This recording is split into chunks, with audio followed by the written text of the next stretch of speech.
Welcome to Lifestyle Solopreneur, the community for entrepreneurs who put lifestyle first. Join your host, Flavia Barris, as she interviews successful lifestyle solopreneurs and shares ideas to help you find the perfect balance between lifestyle, business, and self.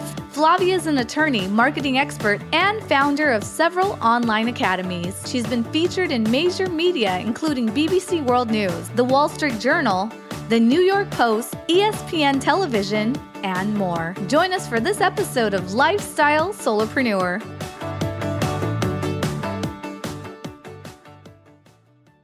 Lifestyle Solopreneurs, today we get to speak with Danielle Matthews.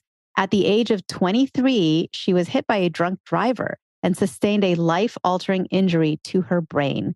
The medical world said there was no hope of recovery and told her to accept this life as her new normal.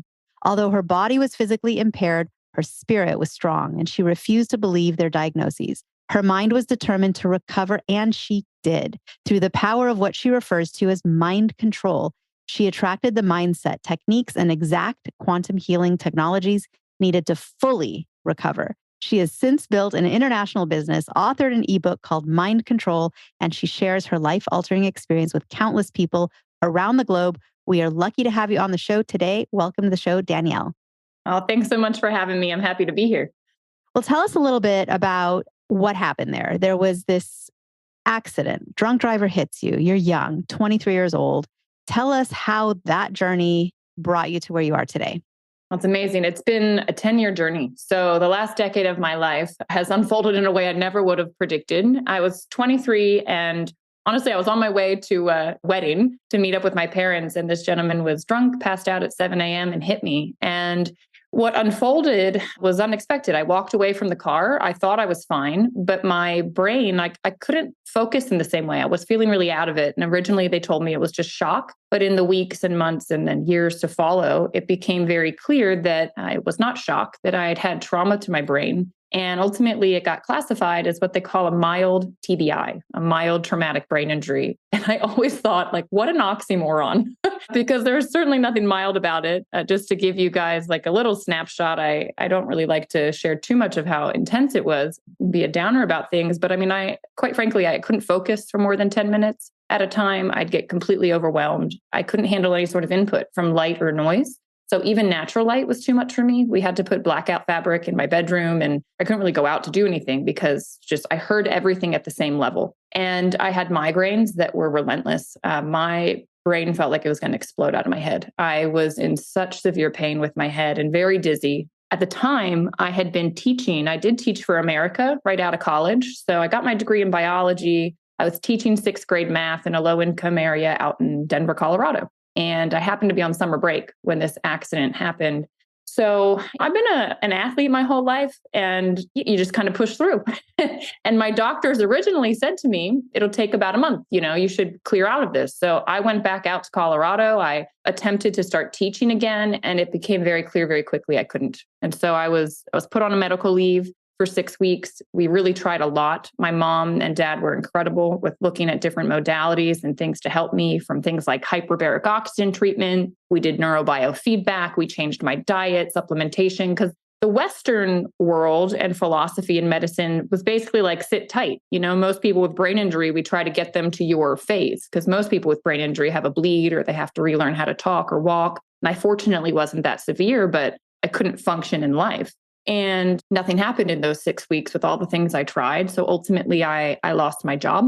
They said to me, obviously, when I got healthy, they'd love to have me back, but I couldn't work. And when that happened, it was just a series, like a domino effect. I didn't have an income, so I couldn't live on my own anymore. I ended up moving back with my parents at the age of 23. I don't think most people have a plan B in place. I certainly didn't. And I was blessed that my parents could take care of me in that way. And my mom was running me to appointment after appointment. We were really trying a lot. But after a year of this, my neurologist literally said to me, Danielle, with this type of injury, your body's done the healing that it's going to do. And this is just your new normal. And you need to shape your life around it.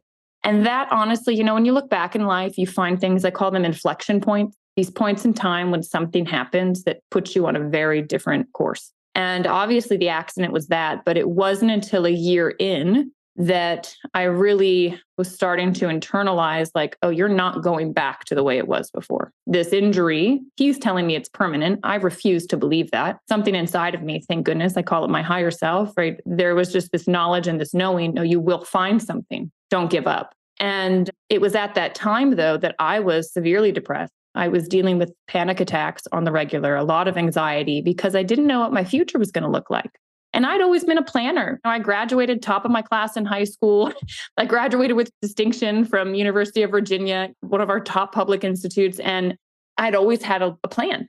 And I couldn't plan out what I was going to be doing in a half hour because I didn't know how I'd be feeling. And so that is when I really had to move inward and I had to start doing a lot of work. And that's where my ebook, Mind Control, I kind of get into the main things that I went through to master my own mind and to allow myself to not feel like a victim and to take control back over the things that I could control. Because yes, this external world had put a crazy situation in my life, but I could control my feelings and I could control how I was going to think about it. And I could find new things to be grateful for. And I started to move my life in a direction that was very different than the old Danielle, but ultimately allowed me to find happiness. And what's amazing, I didn't know at the time what I was doing, but I think a lot of people talk about the law of attraction, and it's a secondary law. The primary is the law of vibration, and it's universal. It's like gravity. It states that, the vibration that you put out is you attract things that are at that vibration. So why we see people that are always having problems that continue to, and why we see successful people that are always having success continue to. It has to do with this law.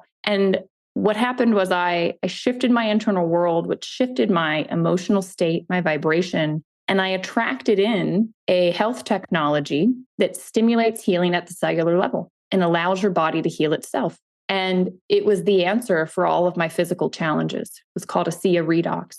And I started using it and my health started to get restored.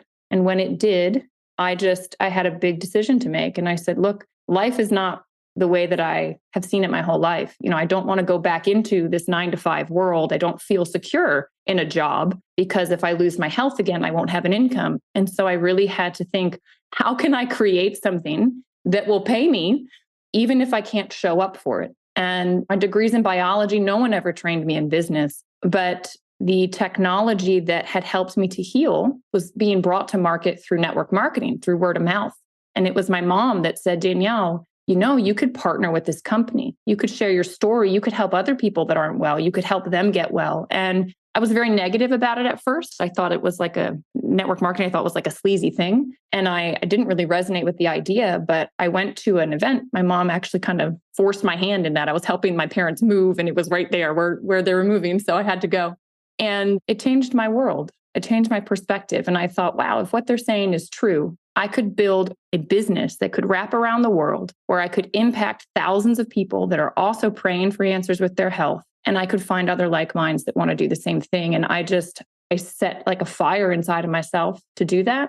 And now fast forward 8 years, I've done it. I work with people globally. I've attracted in the most amazing human beings to partner with. I've helped hundreds of people with their health. And along my journey, I have also done a lot with helping people with their own spiritual development, their inner work. I teach guided meditation, and that's the short-ish version of my story to how we got to where we are today. An amazing journey. And you did write a book. So tell us a little bit about that process, because there are a lot of people, a lot of listeners to the show who are aspiring authors and have a message to share, have a story to tell. And you definitely have a story to tell. You definitely have a message to share. So how did you decide to write a book, and what was that story like? Well, I just knew that I had something of value to offer. And what I realized was like, if people could understand the lessons I learned, it would unlock things in their lives and they wouldn't have to go through the intensity I went through. And I thought, look, we're all connected. To me, humanity is one. And if I win, I can help other people win. And winning to me, just to say, is a happy life, one where you're finding joy. And what I learned was that everyone faces challenges, and it's how we view them that is basically how we create our world. And so first I had to figure out what I was going to write the book about, right? And I honestly wanted to write a full book, but it was so intimidating to me that I'm being honest with everyone, because when you step out into entrepreneurship or wanting to write a book, like your mind gets the best of you. And I didn't I talked myself out of writing the full book because I said, well, Danielle, there's no ending yet. Like there's still so much to unfold in your life. And so I made this excuse to not start. And then I got overwhelmed by the process of it. And I had a friend say, start with an ebook. You can bite into that. That is something you can offer people when they connect with you on social media, when you're out on these podcasts, if you're giving a talk. You have a value add where people that resonate with your story can go a layer deeper and they can understand, well, the how behind what you've accomplished and what you're sharing beyond the story. And so my suggestion to anyone looking to do this would be to do the same, like get the essence of what you want to share and create an ebook because it's easy to do. It can get out to the masses quickly and you can start to make an impact. You can find your voice. You can find what it is that you are particularly designed to give value around. And that is, that's what I've done. I was blown away when I put it out there by the number of people that started to download it and then give me feedback. Like, wow, this is such a powerful thing I can use this in my life. And now in my conversations and my interactions, I'm going to look at things differently. And so it just kind of validated the reason that I did it and has given me the confidence now to move to the next step, which will be a full-on book. But we're not there yet. You're catching me in the process on this one. Well, can't wait to read both. The current book, the ebook that's available to anyone listening to, it's called Mind Control. We'll talk in a little bit about how to get a copy of it, but also your future book. I'm very much a fan of what you do and what you stand for. You are in direct sales, right? So network marketing, some people refer to it as multi-level marketing. It's a company that is designed so you can build your own business, but kind of with the help. The way I look at different businesses, because when you're sitting there, you might be like someone listening, maybe sitting in an office chair, corporate life, in a cubicle, unhappy and just wanting to make a change. And if you want to become an entrepreneur or be in business for yourself, there's so many different directions you can go, right? You can have a startup. That's where you come up with an idea and you come up with a brand and you start a business from scratch. Another thing you can do is you can buy a business. There are businesses for sale, existing operating businesses. Maybe it's a baby boomer who's retiring and has built some sort of a business and they don't have anyone internally in their family to pass it on to. And so it's for sale. And so that's available. You can also become a franchisee into a franchise model. But then there's this other category, and that's the one you are involved in. So tell us a little bit about what that is. First, kind of the basics for anyone who's never been involved in direct sales and kind of describe it in a way that could apply to any of the direct sale companies, and then narrow it down to what attracted you to what you're doing today. Absolutely. I would recommend to everybody, there's a book called Rich Dad, Poor Dad by Robert Kiyosaki. It was one of the first books I read when I decided that I wanted to kind of step out in this way as an entrepreneur. And it's funny because at the beginning of the book, he talks about these two dads, and I got it all wrong. I thought the one that got a top degree from a top university was the one making all this income. And it was like, because that's how I'd been programmed my whole life, right? Go to a good school, you'll get a good job, you can do whatever. And education isn't everything. Sometimes it's really about the tenacity of your own mind and what you can create and how you can discipline yourself to do things that other people aren't willing to do so you can have a life that other people don't have. And what he says in that book, and the reason I bring it up, is he talks about how network marketing is such a unique business model because it can help with very low startup cost, allow anyone to step into entrepreneurship, and you earn while you learn because there are coaches and people involved in the business that are there to help you. So the way it's set up, most people get very confused. They're like, these are these pyramid schemes and all this stuff and Ponzi schemes. Like that's when there's no product involved. Like that's when people are trying to get you to buy into something and just you rob Peter to pay Paul, right? That's that. Network marketing, there's always a product, and the product is typically one that requires education. So it's not coming to market in a traditional way. I think the marketplace also has changed so much with affiliate marketing and social media. There's so many different ways people are learning about and purchasing products. Word of mouth and referral is what network marketing is based on. It says, hey, let's take our product users that love the product and are raving about it anyway and telling people about it anyway. Let's reward them. Let's give them some money for sharing. And if they find somebody else that also wants to become an advocate and also wants to share it, well, we'll give them a percentage of what that person does. Kind of like a brokerage with real estate agents, right? The brokerage holds the space and they get a piece of what all these other real estate agents do. Same type of thing. And it's beautiful because My mom brought me into this business and I out earn her. So there's this weird perception that the people above you will always make more money. No, it's like a distribution network. So the more people you share with, the more distribution out there, the company is obviously going to give more money to the person that is doing more with it. And they reward you nicely. So that's kind of a look at the model. And when you partner with these companies, it's a very low startup. Like, for example, my company is $40 to start a business. Are you kidding me? And you get to start having write-offs, which so many people don't realize tax-wise, how much money they can actually save on their taxes by having a business. I get to write off part of my internet and my cell phone and all these things that I need to run my business that, yes, I use in my personal life, but because I need it for my business, boom, all of a sudden I start having write-offs. I'm not giving tax advice here. I'm just telling you, we don't know what we don't know. We're not taught this kind of stuff in school. People don't really tell us how to be business owners or tell us how to manage our finances in a different way or teach us residual income. So much of us are taught, get a good job, work 9 to 5, and get that security, get that health insurance. And when you step out on your own, it can be very intimidating because what do you do for health insurance? And I don't have all these securities I used to have, but I mean, I'm a living example that a 9 to 5 was not secure because when I couldn't work, I couldn't earn. And so now I've created a situation where if something were to happen to me again, people are going to still buy this product. And I have systems in place in my business where my other leaders and people that are sharing, there's a system to plug into that doesn't require Danielle. And so if Danielle goes away, the business still runs and the income still comes in. And I think personally that network marketing is the perfect stepping stone for someone that is maybe caught up in a job. They've got responsibilities. They have a family. They can't just go off and open something, or they don't have the money saved to, say, buy a business or whatever it might be. You will learn the disciplines on how to be a business owner, because there's a very big difference between being an employee and being a business owner. You have to wear a lot of different hats. You have to learn to discipline yourself. You have to learn to be consistent. You need to be self-motivated, which means you got to show up on the days that you don't even want to, because if you're not working, there's no business.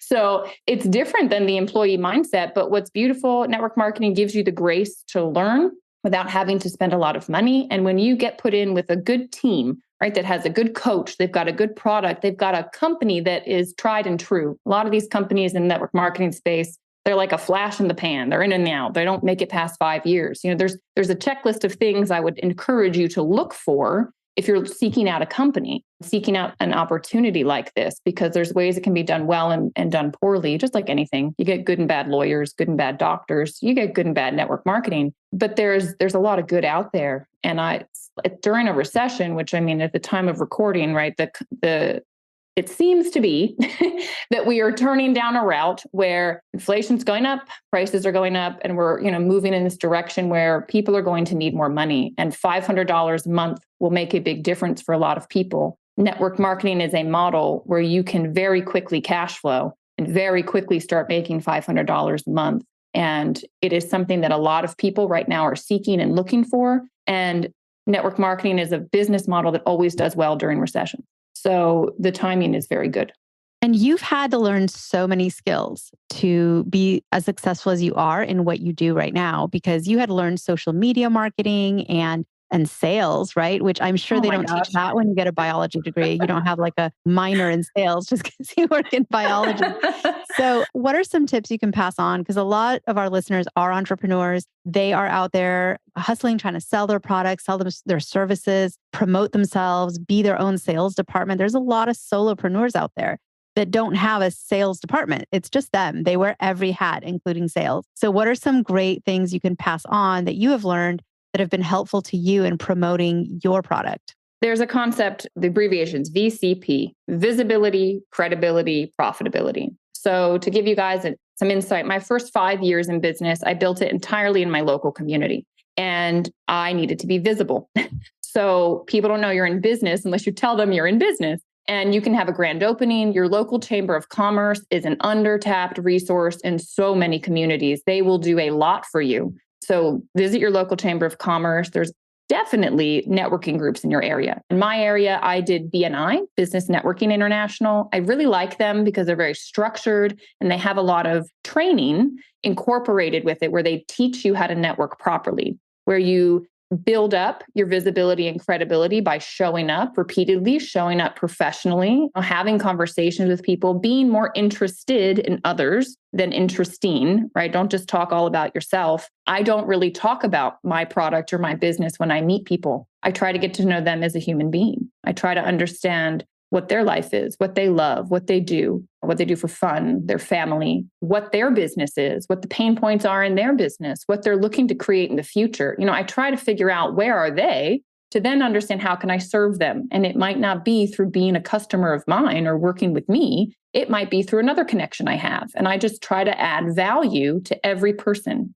If you added value to the life of every human being you met, that's the impression they're going to have of you. And then ultimately it will swing around and now they're going to ask questions about you and they're going to want to help you because you just helped them. That's how I built my business. Anyone that's doing business locally, like networking in person, under-tapped resource, everybody should do it. Referrals are the way to go. These people are there to help other businesses grow and everyone can become more. Now, profitability comes only after you have built up this credibility and you've been visible. So you need to be consistent with it. That's the difference. And that's where most people fall apart in their businesses. They're not consistent. They're here and they're there and they don't seem reliable. And no one wants to do business with someone that's not reliable, right? We all know the saying, you do business with people you know, like, and trust. So online, it's the same exact concept. I got thrown online. I had moved from Florida to Colorado and COVID set in the week I moved there.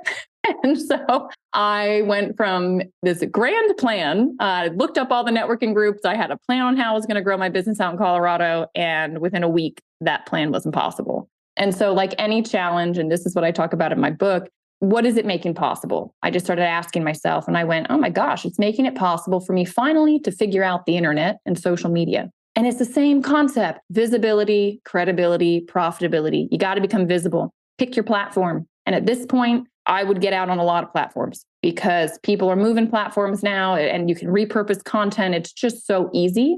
As you show up and add value, again, you're not just there to push your product. If you follow me on social, you might not know what product I use for a little while or what my business is because I'm constantly adding value. I want you to go, I like that woman. She makes me feel good. And that builds my credibility. So then when I do talk about my products and services and things I do, the profitability follows. People go, yeah, I really love her. Wow, if she loves this, well, then I'm going to love it too because they know me, they like me, they trust me. And so that's what you guys need to walk away with something. It's visibility, credibility, profitability. You can't go out of order. It won't sustain. And social media, you can interweave that into your in-person networking. Everybody you meet at a networking event, immediately connect with them on all social platforms. And then those platforms will tell you other people that you all have in common. So your ability to grow your network online, it just starts to flow.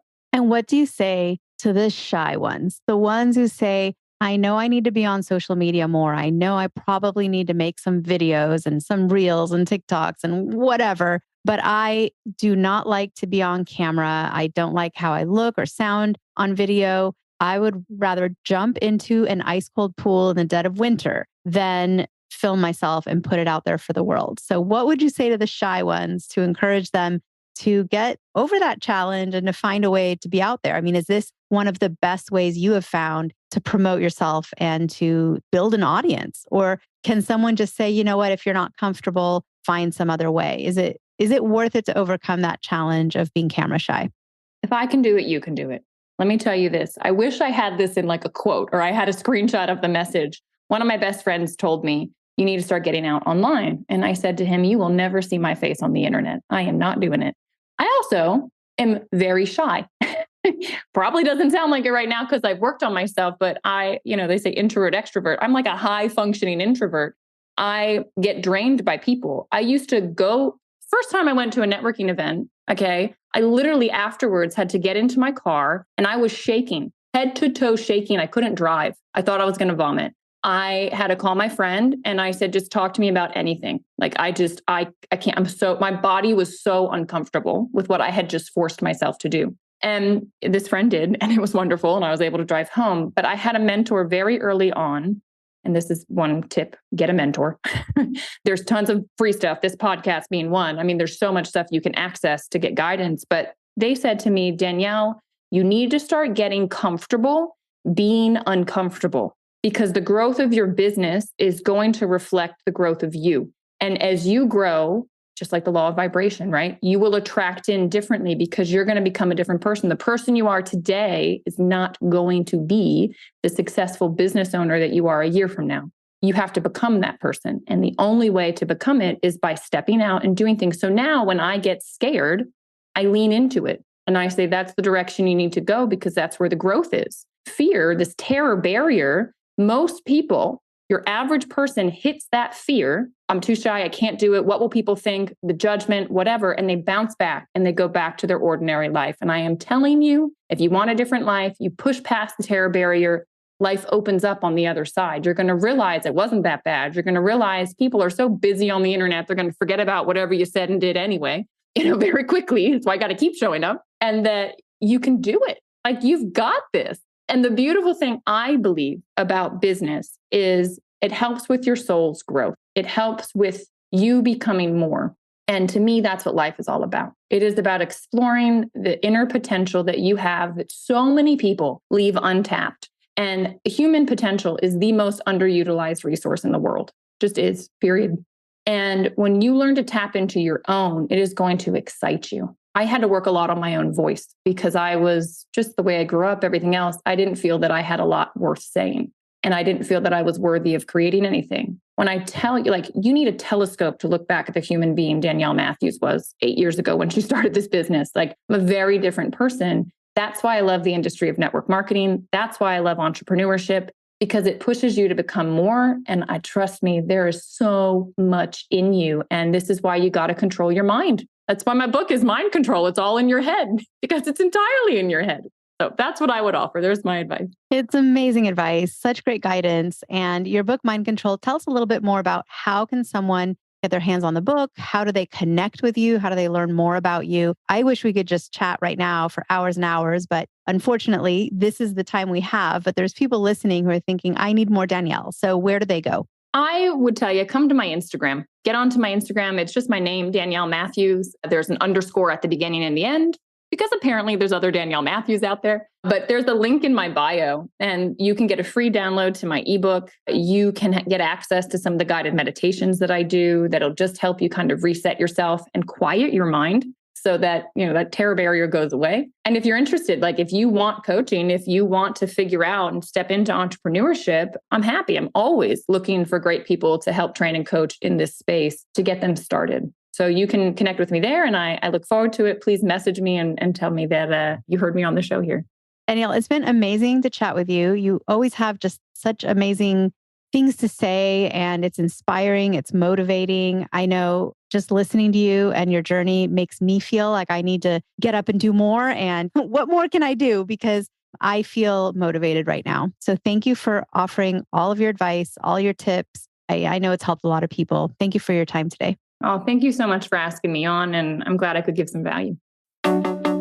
Guess what, lifestyle solopreneurs? If you don't yet have an online business earning you enough passive income to live the life of your dreams, I'd like to suggest you consider trying out Kajabi.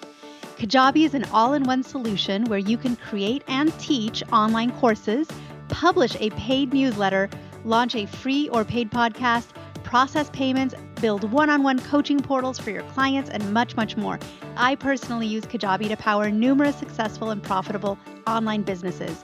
Lifestyle solopreneurs, there's a free trial of Kajabi waiting for you at this link, www.kfreetrial.com.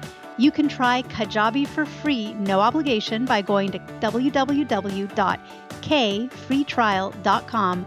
Again, kfreetrial.com, and that K stands for Kajabi. Starting an online business helped me break free from that corporate grind, and I hope it does the same for you. You have nothing to lose and absolutely everything to gain.